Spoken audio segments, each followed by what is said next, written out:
All right, guys, we're back. We're talking about The Matrix. As many as you guys know, The Matrix 4 and 5 are being filmed back to back. And the breaking news, the big headline that came out this week was that the director of The Matrix, Lilly Wachowski from the Wachowski sisters, they transitioned during the making of The Matrix. All right, so I think it was like right if I remember correctly, it was right at the end or right in the middle of the end. They went from being the Wachowski brothers to the Wachowski sisters, and I think it was Lana first and then Lily, or it was Lily first and Lana. I really can't remember because I haven't really researched it in a long time, man. I'm really excited for the Matrix, to come back because I think that as far as a sci-fi genre, a sci-fi IP. It is one of the best sci-fi movie experiences that you'll ever have. Now, this is her direct quote. She says, "The Matrix is about being transgender." That is a direct quote from Lilly Wachowski, which is, obviously one half of the Wachowski sisters. I have a lot of respect for them, as directors, as creators. They are some of the biggest agenda pushers. And what I mean by agenda pushers means that they go into a project and they take a small little minute concept and they start to bend it and shape it in such a form that it literally changes and transforms the way that we look at cinema, So stop motion, the bullet time, all of that stuff, was I guess you could say the technology was advanced because of them. And that's one thing that I really, really, really love and really respect about them is because, like, we would have never had that technology. We would have never even thought about it if it wasn't for them and their creative team, So you got to give credit where credit is due. Now, I'm not really sure what, transgender is. I mean, obviously, it's been around for a very, very long time. I'm not sure about the specifics of it. But every director is allowed to have his or her, meaning. Every creator, every author, you know what I'm saying? So if you ask Stephen King what, Carrie meant or, what Cujo, all of the other, what did it mean? He's going to have a solid foundation, an unmovable meaning behind it. But whenever someone else reads his or her book, they're going to have a different meaning about it. That's what art is all about. It's about interpretation. And a person that's sitting and watching the content, they're going to have different meanings. It doesn't mean that, Lily's interpretation or, Lily's, definition of this particular genre, this particular IP is what it means. It just means that that's how she took it, and that's what I guess she meant, to put in it. And Hollywood execs in at the time of making, 1999, with the article was talking about, Hollywood wasn't ready for, the whole transgender thing, you know what I'm saying? So they switched out a lot of the original content from the script and switched out characters. Some characters were supposed to go from being, male to female. Like, let's say you're out of the Matrix and you're a female. You go into the Matrix, you're a male, or you're you're in the Matrix and you're male. You come out of the Matrix and you're a female. It was supposed to happen like that, but it didn't. It didn't do that. There was a character called Switch in the movie. Everybody knows who that character is, and that was what it was originally supposed to be. A male-female transformation as far as, when you're getting plugged in and plugged out of the Matrix. But, Warner Brothers at the time, their, executives and stuff, didn't want to go that route, And who knows what would have happened if it went that route, If you watch the Netflix series Sense8, one of the coolest properties that Netflix owns, unfortunately, I think it kind of goes to the same way that, like, Speed Racer, for instance. It came at a time when the writing wasn't there. They had like a writers guild, a strike. there's so many different factors that contributed to a piss poor performance from that IP from Netflix, man. I think that if you came out with that show right now with the best writers, it would be a hit. And obviously, I think that, another thing obviously is because of the acting. Some of the acting in there was just terrible, you know what I'm saying? But they tried. What I really, really love about, the Wachowski sisters, man, is like, no matter what anybody has to say, they're gonna do exactly what they want to do. You know what I'm saying? Obviously, the execs are gonna have, because they're fun in the movie and stuff like that, they're gonna have their last say. But for instance, inside of the Sensei, they hired transgender, they hired LBTQ, and if I'm forgetting something, I apologize. But if they hired, people from those communities specifically, you know what I'm saying, for that.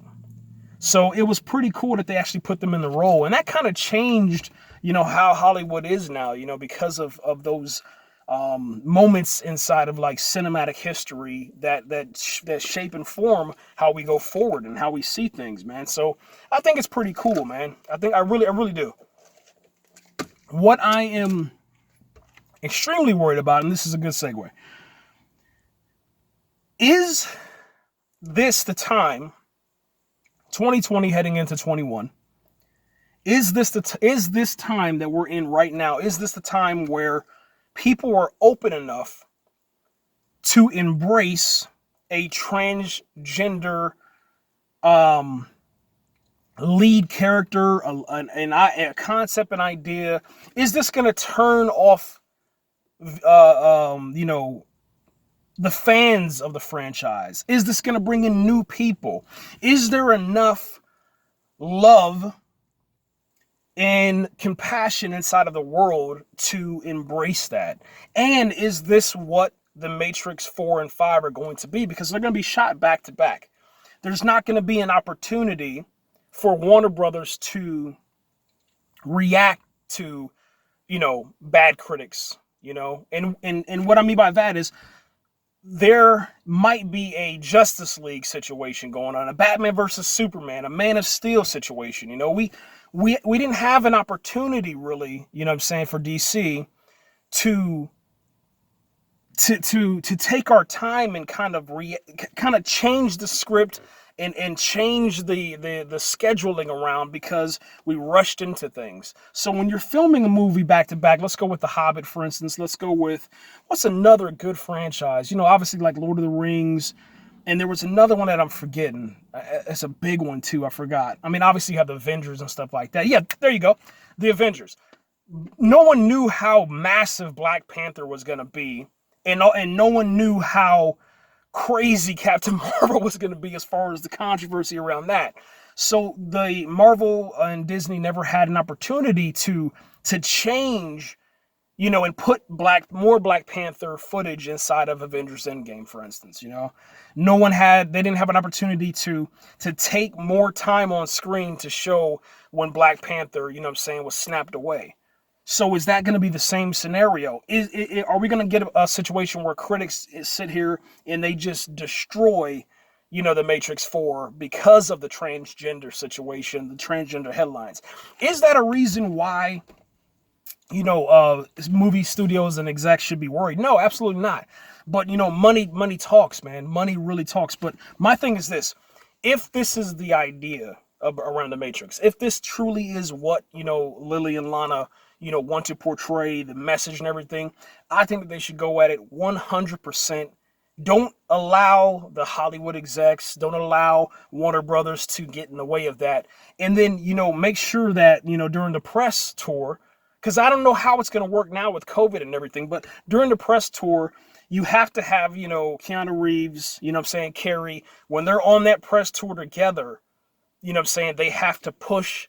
They have to stick to the topic and on key, and they can't allow themselves to be, messed around. And I think that they'll do a good job. Keanu and Carrie, they do a really good job. But what I'm really interested now is, okay, so now we know the headline. We know that, transgender is the meaning. That's the whole message, okay?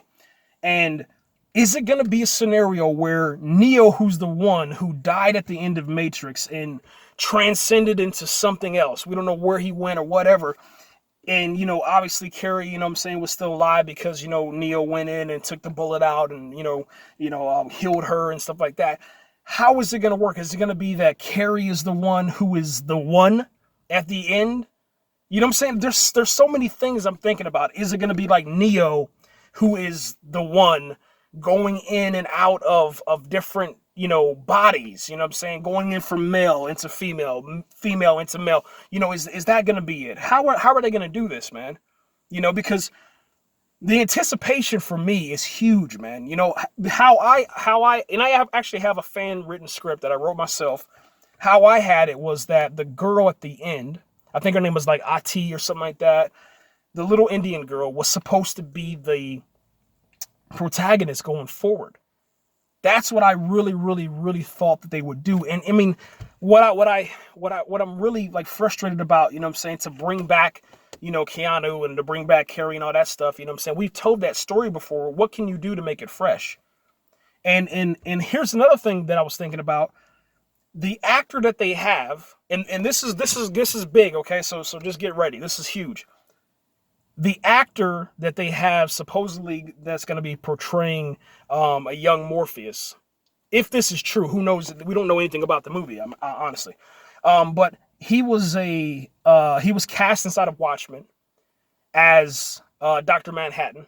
Okay, huge controversy about that, and obviously huge controversy about how they, switched the whole entire story for Watchmen. So there was a Netflix series. And I forgot the name of the series, but there's a Netflix series where Anthony Mackie and then this actor, he's the same dude that played Black Manta on Aquaman, whatever his name is, I forgot his name. But that actor and Anthony Mackie had a similar situation where they were gamers inside of their households, separate ends of the block, separate, ends of cities and, different cities, but they met up online. They were best friends before, but they would play games like, let's say every Friday they would meet up and play games. Whenever they went inside this game and they started fighting each other and stuff, one of the actors, Anthony Mackie and this dude, one of them was female, a female character. One of them was a male. And inside of the game, they would have this moment where they just straight up started making out. It was some of the weirdest, strangest stuff I have ever witnessed in my life. But it was so well written, and it was so mind blowing, and it was so good that you couldn't take your eyes off of it.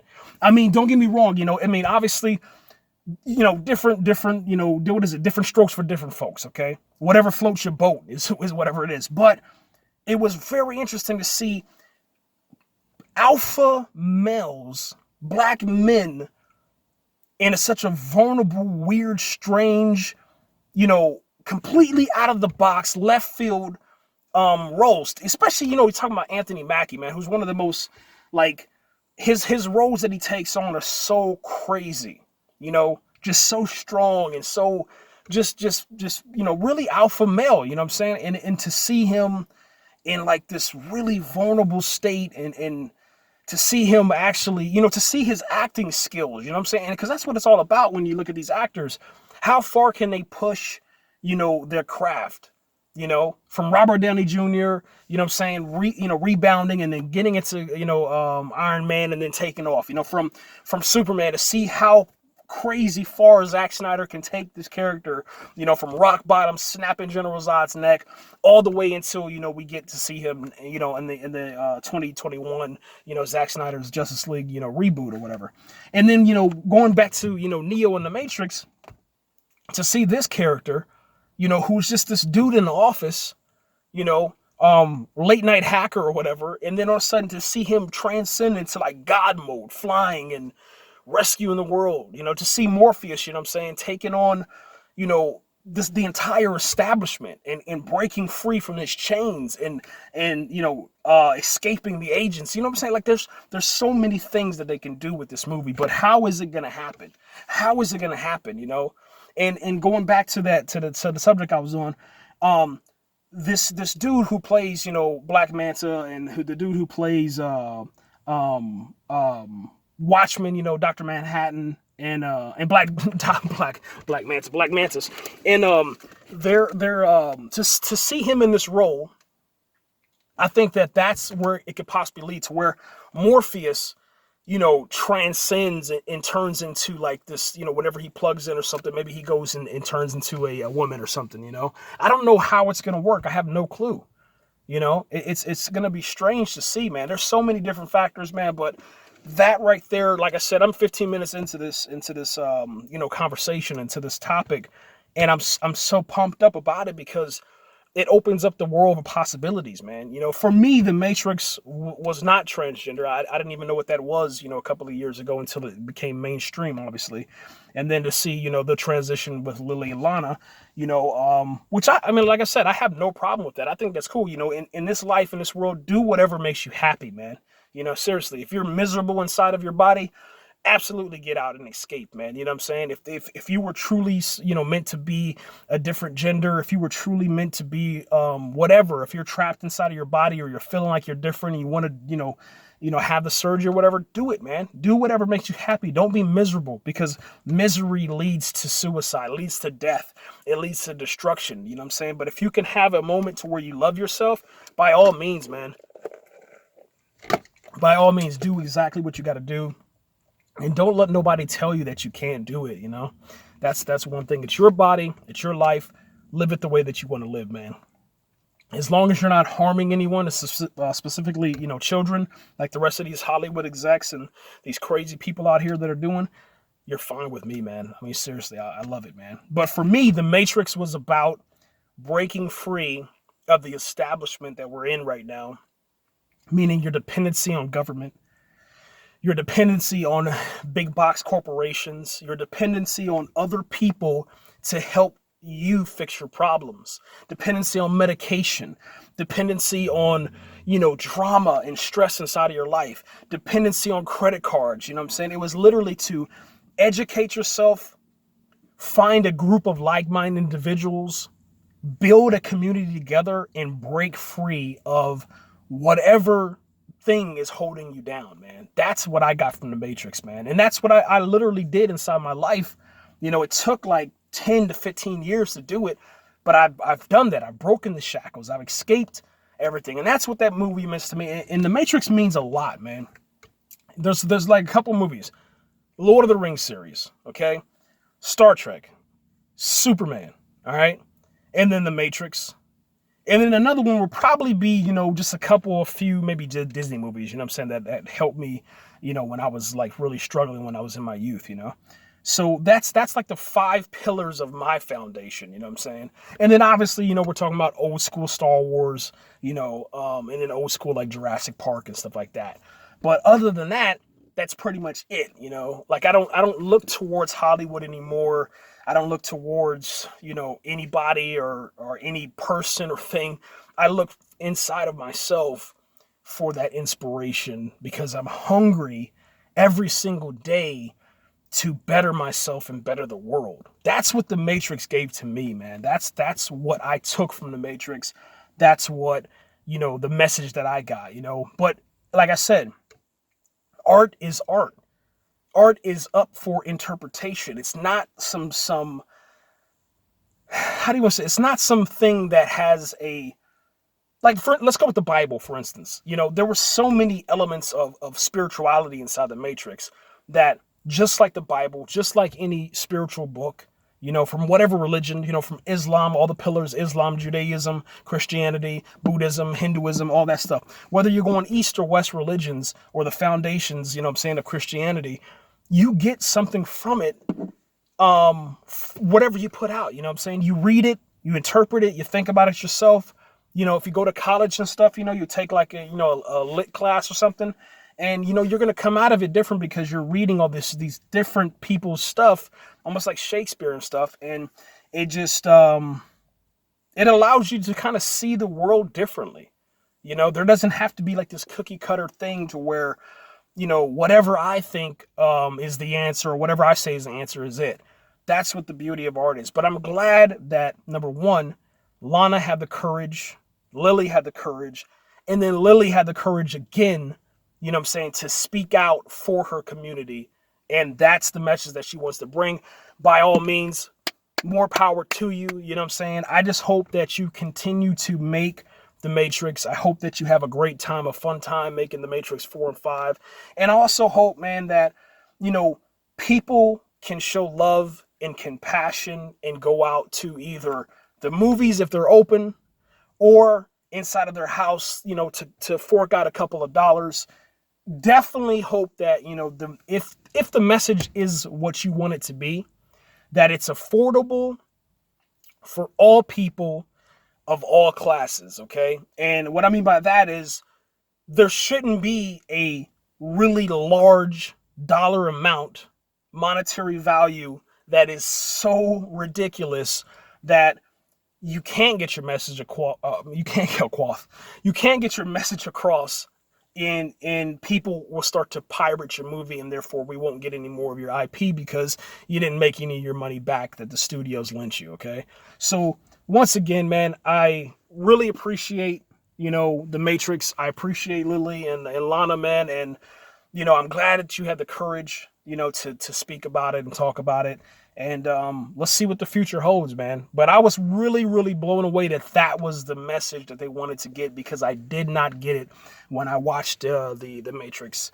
Didn't get it at all. I just thought it was, you know, transcending and escaping, you know, the system that's here in at large. But we're out of here, guys. Leave your comments below about the Matrix. Don't put any kind of crazy stuff inside the comments. I will block you immediately, and you won't even get past, you know, the stuff that I have on there, the filters. So don't waste your time, okay? If it's not about love, if it's not about, you know, happiness and positive thoughts, don't leave anything. But I hope that you guys have a good time, and be safe out there. Right here.